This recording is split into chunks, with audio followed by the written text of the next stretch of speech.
Itinuturing naman na eye-opener ng mga artistang kasama sa cast ang pelikulang Isang Araw, Ikatlong Yugto dahil sa napapanahon at makatotohanan nitong kwento. May hatol na balita si Brian Evangelista.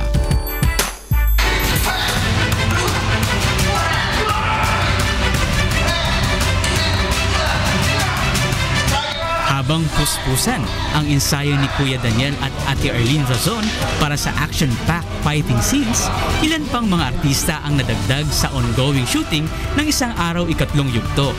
Ang Scottish-Filipino actor at modelo na si Alexander Diaz saludo sa magandang kwento ng pelikula. Sobrang nagustuhan ko yung idea ng film na gusto niya ipakita sa mga tao. Yung parang yung effects na pag pinapabayaan mo ang anak nyo. Kasi importante yung fact na all you have to do is give your kids time and attention at malaki ang magiging bahagi yan sa upbringing nila.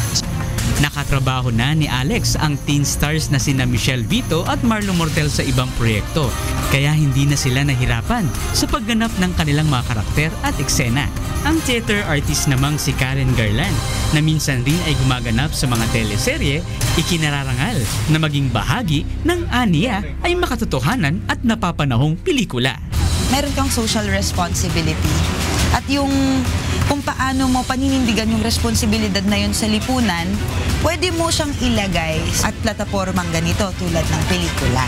So, ito yung ginawa nating advocacy film. Hindi lang siya para for entertainment purposes. Hindi, or for education purposes. Isa rin siyang sa tingin ko paglaban.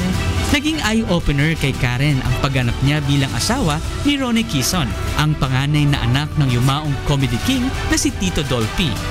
Na-realize ko din kanina na pag ikaw ay nagka-catalyze ng anger ng isang tao, baka may ibang malalang kahinatnan. So, pigil-pigil din tayo ng dila, yung gano'n.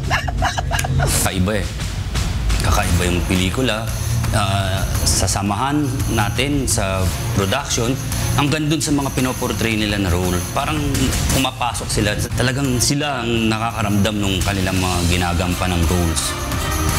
Si Robby Paking ay naging sidekick ni Kuya Daniel mula part 1 hanggang sa Isang Araw, Ikatlong Yugto. At sa pagkakataong ito, mayroon siyang nais iparating kay Kuya Daniel. Una na siguro ko magbabati. Advance happy birthday sa'yo. At sana kung meron tong part 4, 5 and 6, eh sana nandun pa rin ako. Yun sana lang. Huwag palalagpasin ang pelikulang magbabago ng ating mga pananaw at magmumulat ng ating mga mata at kaisipan sa likod ng mga pangyayari sa lipunan. Guys, wag niyo palalampasin ang film namin na to. Please watch our film. It's called Isang Araw, Ikatlong Yugto. And it's a great film and you'll learn a lot from it and a great director. So I'm really excited for it. Sana panoorin niyo po this coming November. Brian Evangelista, UNTV News and Rescue, Philippines.